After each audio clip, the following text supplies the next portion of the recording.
चलिए स्टार्ट करते हैं। टॉपिक आज का टॉपिक है हमारा भारत की अवस्थिति एवं विस्तार। अवस्थिति का अर्थ होता है लोकेशन और विस्तार का अर्थ होता है उसका कितना डिस्ट्रीब्यूशन है, कौन कौन सी नेबरिंग कंट्रीज है, कौन कौन से पड़ोसी देश है, उन सभी के बारे में हमें जानना होता है। तो यहाँ पर हम उन सभी बाउंड्रीज के बारे में बात करेंगे, टोटल नंबर ऑफ स्टेट्स की बात करेंगे तथा कितने लॉन्गिट्यूड तथा कितने लैटिट्यूड के बीच इंडिया की लोकेशन है। अब भारत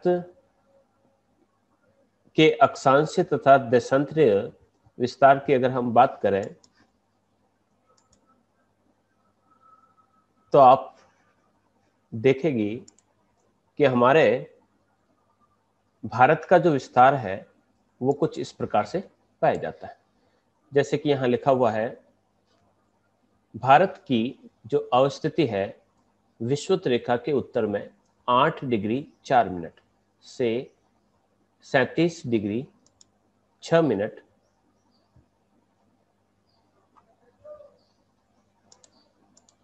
उत्तरी अक्षांश तथा 68 डिग्री 7 मिनट से 97 डिग्री एंड 25 मिनट पूर्वी देशांतर के मध्य। वैसे इन चीजों को मैं समझा चुका हूं, फिर भी हम ग्लोब के माध्यम से समझते हैं कि किस प्रकार से ये है हमारा भारत। और भारत में जिस प्रकार से मैंने आपको लैटिट्यूड्स तथा लॉन्गिट्यूड्स के बारे में डिस्कस किया, अब देखिएगा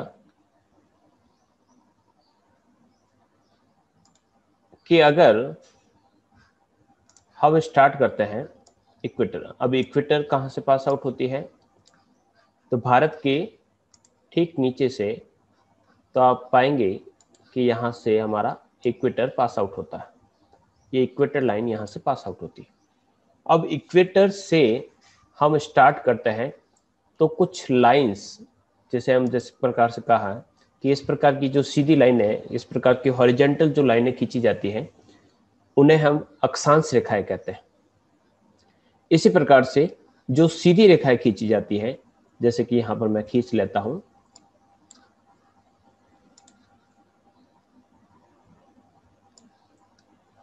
ये लाइन, ये जो लाइन है और ये लाइन है, ये हमारी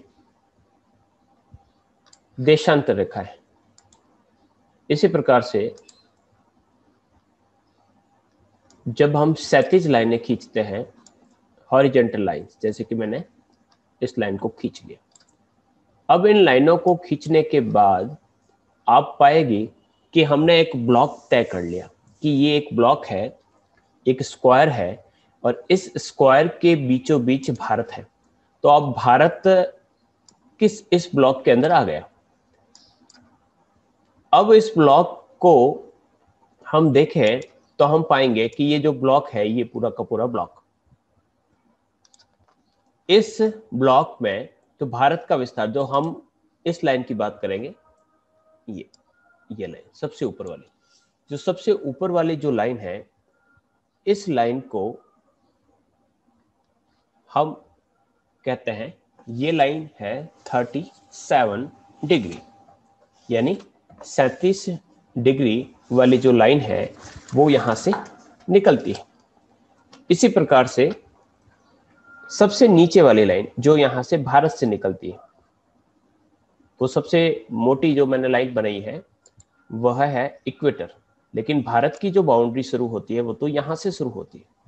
तो अगर हम भारत की बाउंड्री को यहां से बनाएं तो ये जो लाइन पास आउट होती है, इस लाइन का जो मान है वह है 8 डिग्री और 4 मिनट, यानी 8 डिग्री और 4 मिनट वाली जो लाइन है वो यहां से निकलती है। तो भारत का जो विस्तार है वह 8 डिग्री 4 मिनट वाली लाइन से लगाकर उत्तर में 37 डिग्री एंड 6 मिनट। तो यहां से 8 डिग्री, 8 डिग्री के बाद यहां पर मान लीजिए ये 9 वाली निकलेगी, फिर 10 वाली, फिर 11 वाली, फिर 12 वाली, ऐसे करते हुए लास्ट जो लाइन यहां पर निकलेगी वह होगी 37। और ये जो 37 वाली जो लाइन है, इस 37 डिग्री एंड 6 मिनट उत्तरी अक्षांश की जो रेखा है वह निकलती है इंदिरा कॉल, जो भारत का सबसे उत्तरतम बिंदु है। एक बार मैं इसको सारा साफ करके एक बार वापस बताता हूं आपको कि भारत का ये जो विस्तार है वो इस प्रकार से देखा जा सकता है। सबसे ऊपर यहां से जो लाइन पास आउट होगी, इसको रट लीजिएगा आप, यहां से ये है आपके 37 डिग्री और 6 मिनट। इसी प्रकार से जो लाइन यहां से पास आउट होती है कन्याकुमारी से, ये जो लाइन है, इस लाइन का जो मान है वह है 8 डिग्री और 4 मिनट। ये है आपकी 8 डिग्री और 4 मिनट। ये दोनों ही जो लाइनें हैं वह आपकी अक्षांश रेखा है। अब हम बात करते हैं हमारे देशांतर रेखाओं की। अब देशांतर रेखाएं कौन कौन सी है? तो देशांतर रेखा जो पूर्व से निकलती है, यहां पर गुजरात से, गुजरात के इस लास्ट पॉइंट से यहां से जो लाइन निकलती है, यह जो लाइन है, इस लाइन का जो मान है वह है 68 डिग्री एंड 7 मिनट्स। पूर्वी देशांतर यानी ईस्टर्न लॉन्गिट्यूड्स। इसी प्रकार से जो लाइन अरुणाचल प्रदेश से यहां से लास्ट निकलती है, ये वाली लाइन, ठीक है, थोड़ा सा इधर आएगा। इस लाइन का जो मान है वह है आपके 97 डिग्री और 25 मिनट। तो हम इस प्रकार से देख सकते हैं कि भारत का जो विस्तार है वह इन दो अक्षांश रेखाएं। अब अक्षांश रेखाएं कौन कौन सी होती हैं? तो अक्षांश रेखाएं वो होती है जिसके नाम के आगे या फिर तो नॉर्थ जुड़ा रहेगा या साउथ जुड़ा रहेगा, वो हमारी अक्षांश रेखा है, जो यहाँ पर सीधी क्षैतिज जो रेखा है। और जिन रेखाओं के आगे ईस्ट या वेस्ट जुड़ा रहता है वह हमारी देशांतर रेखाएं होती है, या इन्हें हम लॉन्गिट्यूड्स कहते हैं।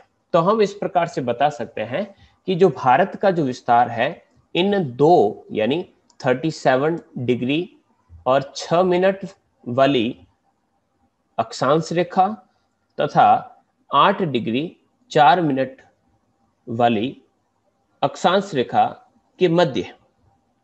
अब इसमें थोड़ा सा एक और क्लियरेंस है कि अगर आप देखें तो भारत का जो ये नक्शा है वो कुछ इस प्रकार से है। हम यहां पर कन्याकुमारी पहुंच गए। अब कन्याकुमारी से अगर हम एक सीधी रेखा खींचते हैं कि 8 डिग्री 4 मिनट वाली जो रेखा है वो यहां से निकलती है, तो हमने इस प्रकार की सीधी रेखा खींची। तो इस सीधी रेखा खींचने के बाद आप पाएंगे कि अंडमान और निकोबार के कुछ हिस्से इस लाइन से नीचे रह गए। ये देखिएगा यहां पर ये नीचे रह गया। तो ऐसी स्थिति में भारत का जो मुख्य भूमि का विस्तार यानी कन्याकुमारी स्टार्ट होता है, लेकिन अगर संपूर्ण अगर विस्तार देखें तो वो यहां से स्टार्ट होता है, यहां से, जहां पर ये आपका 6 डिग्री और 4 मिनट, ये भारत का सबसे दक्षिणतम बिंदु है। तो 6 डिग्री और 4 मिनट से हमारी भारत की बाउंड्री स्टार्ट हो जाती। तो यहां पर दोनों ही चीजें हमें याद रखनी होती हैं। दोनों मैं वापस यहाँ पर लिख देता हूँ ताकि आपको रहे। ये जो है लाइन उसे कहा जाता है 8 डिग्री एंड 4 मिनट, ये उत्तरी अक्षांश है। ये जो लाइन है यह है 6 डिग्री और 4 मिनट उत्तरी अक्षांश। अगर यहां पर देखें तो यहां पर जो पॉइंट स्थित है वह है आपका कैप कैमोरिन। कैप के लिए मैंने बताया था कि जब इस प्रकार की स्थलाकृति होती है किसी कंटिनेंट या किसी देश के नीचे, तो उसे हम कैप कहते हैं, कैप कैमोरिन। जैसे आपके इसी प्रकार से आपके अलग अलग जो महाद्वीप हैं वहां पर भी आपको इस प्रकार के स्ट्रक्चर देखने को मिलेंगे। तो यहां पर आप देखेंगे तो यहां पर तो है आपका कन्याकुमारी, यहां पर मैं लिख देता हूं, यह है हमारा कन्याकुमारी। यहां का जो सबसे दक्षिणतम बिंदु है जो यहां से पास आउट होता है और इसे कहा जाता है इंदिरा पॉइंट। यह है हमारा इंदिरा पॉइंट, इंदिरा पॉइंट यहां से, या इसे एक अन्य नाम से भी जाना जाता है जिसका नाम है पिग्मेलियन, पिग्मेलियन पॉइंट या बिंदु। ठीक है, तो ये तो रहा हमारा अक्षांश और देशांतरों से संबंधित जानकारी। वापस हम पहुंचते हैं अपनी स्लाइड पर।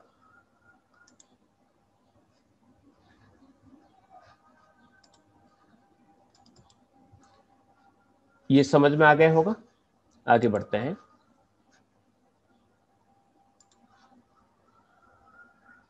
भारतीय उपमहाद्वीप के पूर्व में बंगाल की खाड़ी, पश्चिम में अरब सागर तथा दक्षिण में हिंद महासागर है। एक महासांसा है अरब सागर, बंगाल की खाड़ी और आपके हिंद महासागर की क्या स्थिति है आप यहां से अच्छी तरीके से देख सकते हैं। और इस जगत से भी आप देख सकते हैं कि भारत जो है उपमहाद्वीप है। उपमहाद्वीप क्यों है? तो एक महाद्वीप में जितनी विशेषताएं मिलती हैं और जितने प्रकार के जो अलग अलग प्रकार के यहाँ पर विविधताएं मिलती है, डिफरेंशिएशंस मिलते हैं, उसके बिहाफ पे हम कह सकते हैं कि ये एक महाद्वीप के रूप में जाना जा सकता है।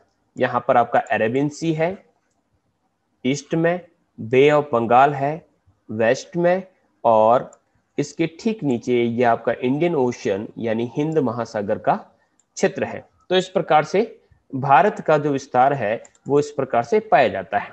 नेक्स्ट आगे बढ़ते हैं।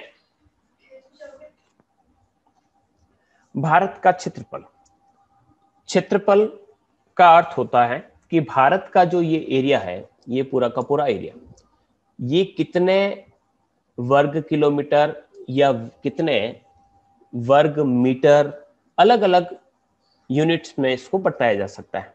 अब वर्ग सेंटीमीटर क्या होता है, सबसे पहले तो हम इसको समझ लेते हैं। जैसे कि ये लिख रखा है वर्ग किलोमीटर, वर्ग की चारों भुजाएं बराबर होती है।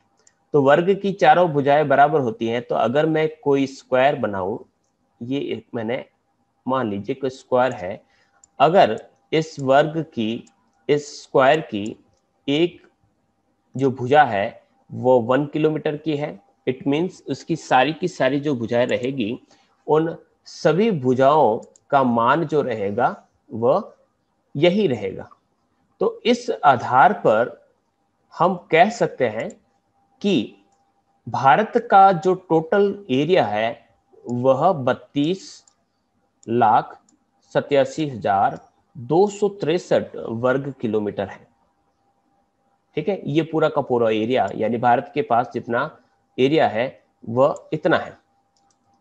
अब इस एरिया के आधार पर यानी भारत का अगर हम देखें तो स्थान जो है वह विश्व के जितने भी बड़े बड़े देश हैं उन देशों में से सबसे बड़ा तो है आपका रूस, उसके बाद कनाडा, फिर है चीन, फिर अमेरिका, ब्राजील और ऑस्ट्रेलिया के बाद 7वें नंबर पर हमारा भारत आता है। तो सबसे बड़ा रूस है। अब रूस को अगर हम लोकेट करें तो रशिया जो है, तो रशिया को आप देख सकते हैं कि ये आपके रशिया, ठीक है। अब रशिया को अगर हम काउंट करें तो यहाँ पर देखिएगा काफी बड़ा एरिया इसके पास है, यहाँ से लगाकर पूरा का पूरा जो एरिया है ये रशिया के पास है। चाइना है तो चाइना के पास भी बहुत बड़ा एक एरिया चाइना के पास भी है। इसी प्रकार से अगर अमेरिका की अगर बात करें तो वहां पर भी उसके पास काफी बड़ा एरिया है। इस प्रकार से जो भारत है वह इस क्षेत्रफल जनसंख्या की दृष्टि से बात करें तो जनसंख्या की दृष्टि से तो भारत दूसरे स्थान पर है, क्योंकि पहले जो स्थान पर है वह है आपके चाइना और दूसरे नंबर पर है आपका भारत। जो अंग्रेजी माध्यम के हैं उनके लिए भी यहाँ पर आप स्लाइड्स देख सकते हैं। India's location extend between 4 degree 8 degree 4 minute to 37 degree 6 minute north latitude and 68 degree 7 minute to 97 degree 20 minute eastern longitude north of the equator, यानी इक्वेटर से उत्तर की तरफ। इस प्रकार से the bay of Bengal is located to the east of the Indian subcontinent, the Arabian Sea to the west and the Indian Ocean to the south. India's area is 32,87,263 square kilometer और भारत की जो 7वें नंबर पर स्थान है। Next बढ़ते हैं हम आगे।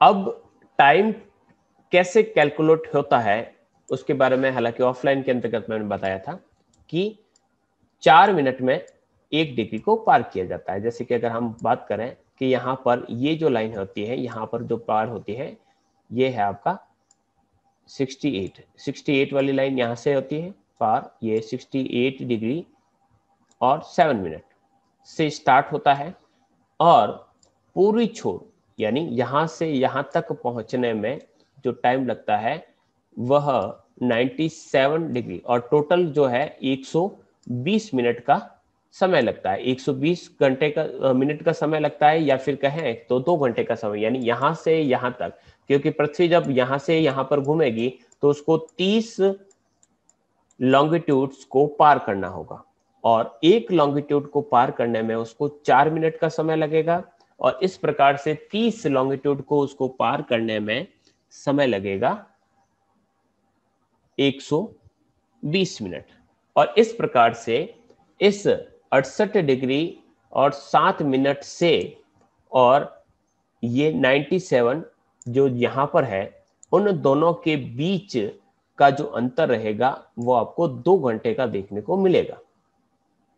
अब इस 2 घंटे के अंतर को कम करने के लिए क्या किया गया कि वहां पर एक मानक देशांतर रेखा मानी गई। अब मानक देशांतर रेखा किस प्रकार से, तो 82.5 डिग्री की जो रेखा है उसे IST यानी आपका स्टैंडर्ड मेरिडियन या इंडियन स्टैंडर्ड टाइम उसे स्वीकार किया गया। अब इंडियन ओशन जो इंडियन जो मीन टाइम है या जो स्टैंडर्ड टाइम है उसकी जो कैलकुलेशन है वो किस प्रकार से की गई, तो उस कैलकुलेशन को अगर आप देखें तो आप देखेंगे, मैं आपके सामने मैप शेयर कर रहा हूं, ये भारत की लोकेशन। अब भारत की लोकेशन में हमने कहा कि इंडियन स्टैंडर्ड जो टाइम है उसको किस प्रकार से यहां से लाइन खींच दी गई। अब ये जो लाइन खींची जाती है बेसिकली खींची किस प्रकार से जाती है, तो आप देखिएगा कि ये जो लाइन है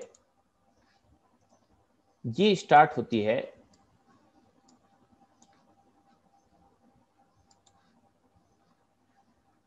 पूरा का पूरा कॉन्सेप्ट आप थोड़ा सा समझिएगा।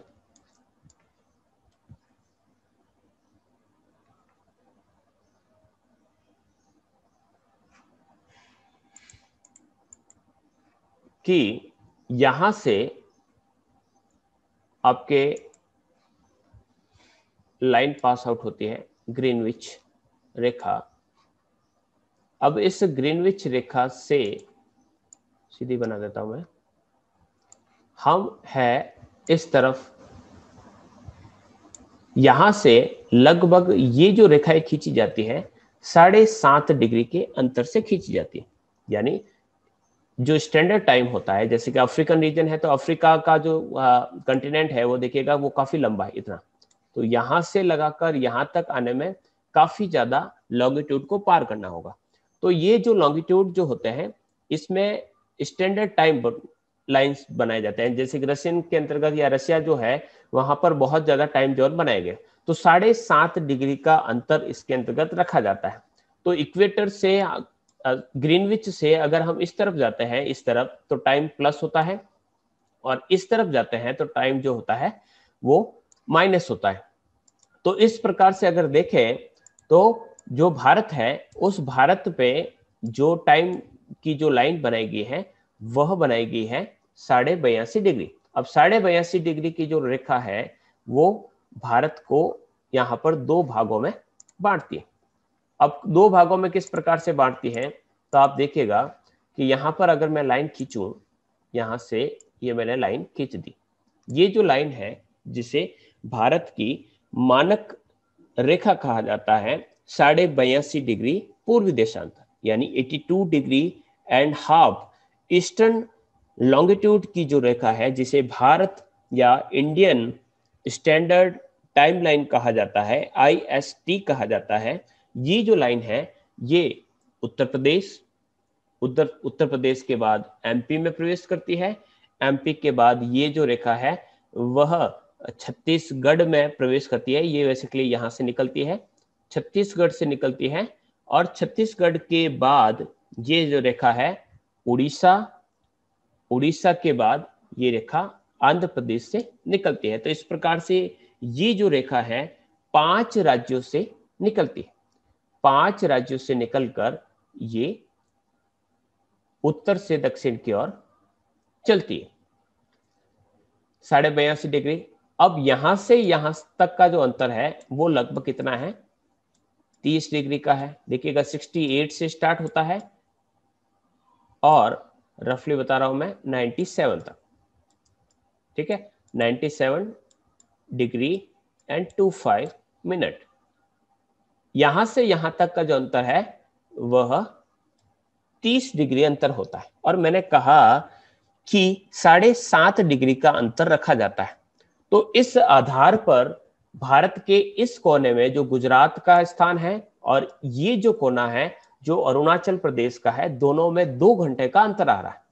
तो ऐसी स्थिति में कई समस्याएं खड़ी होती है, और इन समस्याओं का समाधान करने के लिए एक और नए टाइम जोन की आवश्यकता महसूस की जा रही है कि ये जो टाइम जोन की जो रेखा है यहां से एक नया टाइम जोन स्टार्ट किया जाए। ये न्यू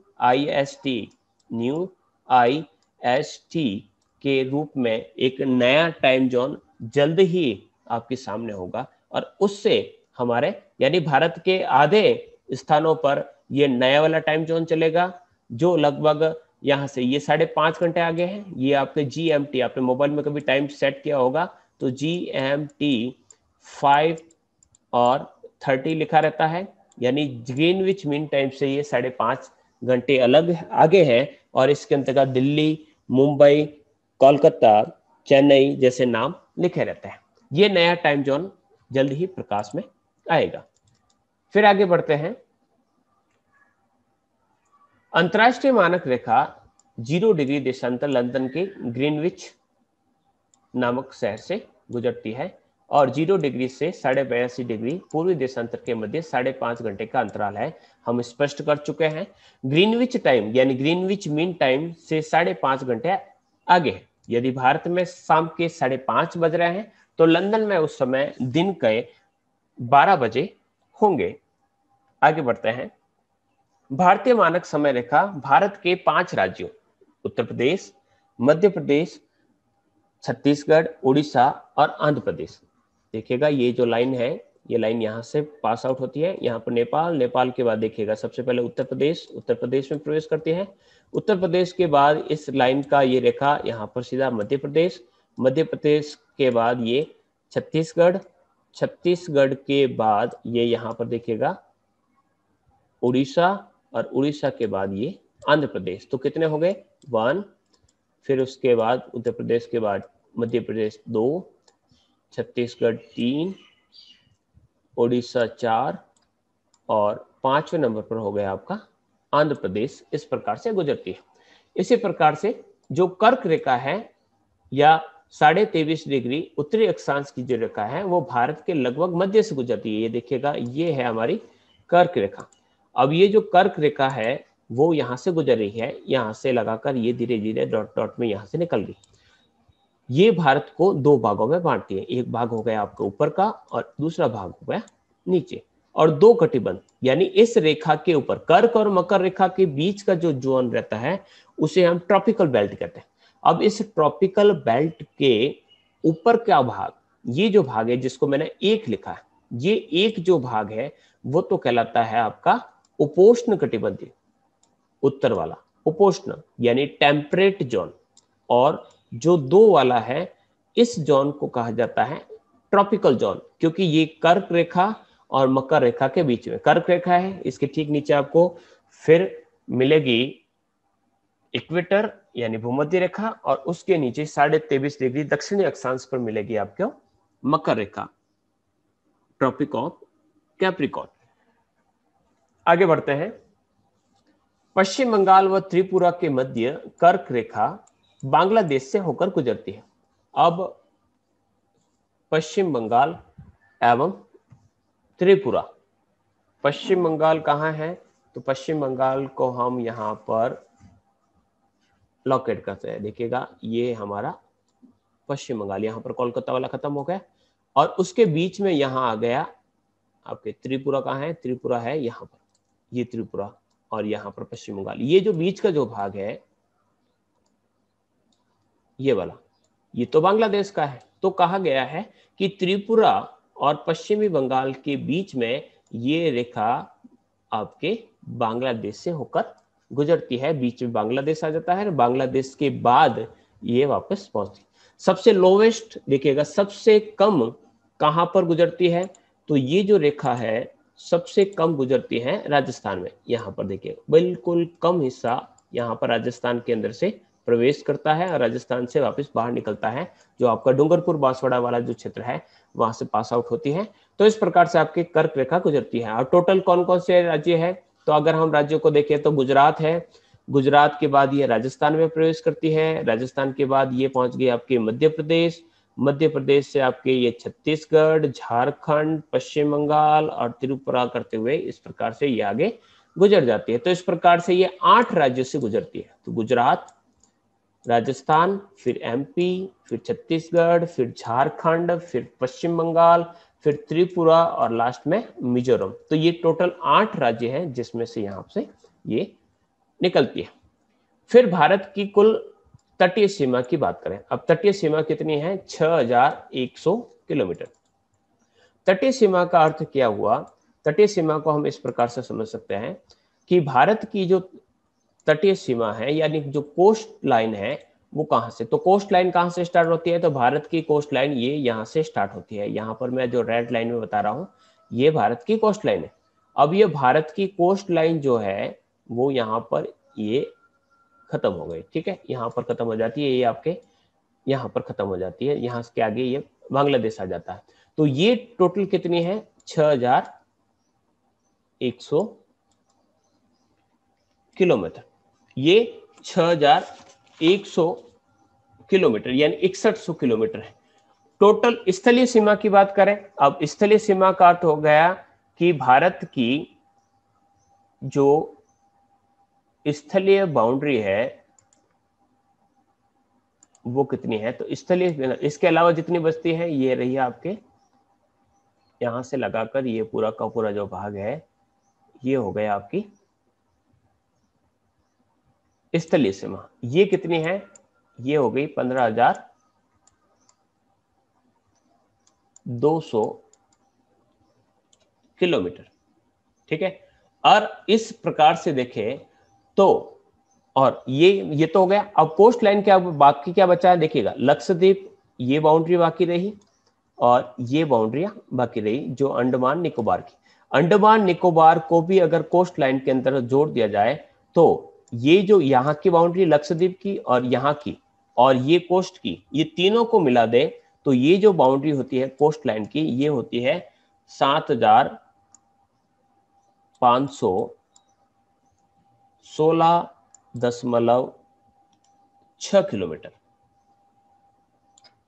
7,516, इसको 7600 भी कई बार लिखा जा सकता है। तो ये टोटल लंबाई, यानी अंडमान निकोबार, लक्षद्वीप तथा ये कोस्ट जो लाइन है, इन सभी को मिला दिया जाए तो ये इतना होता है। ठीक है, और टोटल अगर लंबाई की बात करें कि टोटल लंबाई कितनी, तो टोटल लंबाई की बात करें तो ये होती है आपके 22,000, देखेगा 22,000 टोटल, अब 22,716.6 किलोमीटर। अब ये कैसे आया, तो देखिएगा टोटल स्थलीय बाउंड्री कितनी थी हमारी, 15,200। अब इस 15,200 के अंतर्गत जब हम कोस्टल लाइन यानी 7,516.6 को जोड़ेंगे तो बराबर कितना आएगा, ये। तो भारत की टोटल जो बाउंड्री है वो इतनी लंबी पाई जाती है। समझ में आया होगा आपको। बढ़ते हैं आगे। तो ये 15,200 कहां से है, ये 15,200 मैं वापस यहां पर भी बता देता हूं। ये तो है पूरी की पूरी आपके यहां से लगाकर यहां तक, ये हो गई 15,200। 15,200 के बाद बाकी जो बची है वो आती है कोस्ट लाइन के लिए। ये कोस्ट लाइन ये हो गई आपकी 6,100। अंडमान निकोबार को भी साथ जोड़ देंगे तो ये हो जाएगी 22,000 समथिंग हो जाएगी। भारत के 9 राज्य जिसमें कर्नाटक, केरल, तमिलनाडु, आंध्रा, उड़ीसा, पश्चिम बंगाल, गुजरात, महाराष्ट्र और गोवा जो है इस कोस्ट लाइन के अंतर्गत शामिल होते हैं, और इसमें से 5 केंद्र शासित यानी यूनियन टेरिटरीज जो है इसके अंदर मानी जाती हैं, जिसमें पुडुचेरी, लक्षद्वीप, अंडमान निकोबार, द्वीप समूह, दादरा नागर हवेली, दमन और दीव की जो सीमाएं हैं वह समुद्र से लगी हुई है। अगर हम बात करते हैं कुछ किलो, भारत का दक्षिणी हिस्सा त्रिभुजाकार है, हमें पता है। हिंद महासागर, बंगाल की खाड़ी की स्थिति भी हमें पता है। अब हम मेन बात करते हैं कि भारत के आसपास स्थित चैनलों के नाम अक्षांश रेखाओं के नाम पर किए गए। उदाहरण के लिए मालदीव और मिनिकॉय के मध्य 8 डिग्री चैनल, और मालदीव और मिनिकॉय कहाँ है, देखिएगा हम भारत में पहुंचते हैं। ठीक है, ये है मालदीव। ठीक है, अब मालदीव और माले के बीच में 8 डिग्री चैनल। इसका अर्थ ये होता है कि अगर हम मालदीव और माले को अगर अलग करें तो यहां से जो लैटिट्यूड पास आउट होता है वह होता है आपका 8 degree channel. 8 degree channel in दोनों को अलग करेगा। 8 डिग्री चैनल इन दोनों को अलग करेगा। इसी प्रकार से हम बात करते हैं उत्तर में मिनिकॉय और लक्षद्वीप। मिनिकॉय और लक्षद्वीप के बीच में है 9 डिग्री चैनल। लक्षद्वीप कहाँ है, तो लक्षद्वीप आ गया ये हमारा लक्षद्वीप। अब लक्षद्वीप, मिनिकॉय इसमें नहीं दिखा रहा है, तो इन दोनों के बीच में आपके 9 डिग्री चैनल। अब देखिए वो भारत यहां से स्टार्ट होता है और यहां से अगर हम लाइन खींचते हैं इस प्रकार से 9 डिग्री चैनल। ठीक है, तो यहां पर ऊपर की तरफ आपके लक्षद्वीप और नीचे की तरफ रह जाएगा आपके मिनिकॉय।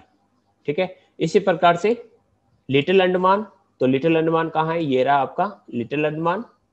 और कार निकोबार, तो कार निकोबार कहाँ है, ये आपका कार निकोबार, ये रहा। इन दोनों के बीच में जो लॉन्गिट्यूड की लाइन निकलती है वो है आपका 10 डिग्री चैनल। बढ़ते हैं आगे। भारत की सबसे ज्यादा कोस्ट लाइन जो है वो गुजरात की है। आंध्र प्रदेश, तमिलनाडु की दूसरी और तीसरी के नाम पर आता है। सबसे छोटी जो कोस्ट लाइन है वह आपकी गोवा की है। सब प्रायद्वीप, इंडियन पेनिनसुला का जो सबसे दक्षिणतम बिंदु कन्याकुमारी है। ग्रेट निकोबार के अंतर्गत आपका इंदिरा पॉइंट जो है वो सबसे लास्ट दक्षिणतम बिंदु है। सबसे उत्तरतम जो जम्मू कश्मीर में आया हुआ है वो है आपका इंदिरा कॉल। पश्चिम में जो गुजरात में गुहार मोता, और पश्चिम में आपके पूर्व में जो है किबुतु, जो अरुणाचल प्रदेश के अंतर्गत पाया जाता है। तो ये आपकी बाउंड्रीज है और बाउंड्रीज के बारे में ये डिस्कस रहेगा। इसकी जो पीडीएफ है मैं आपके साथ शेयर करूंगा। आई होप यहाँ तक आपको समझ में आया होगा।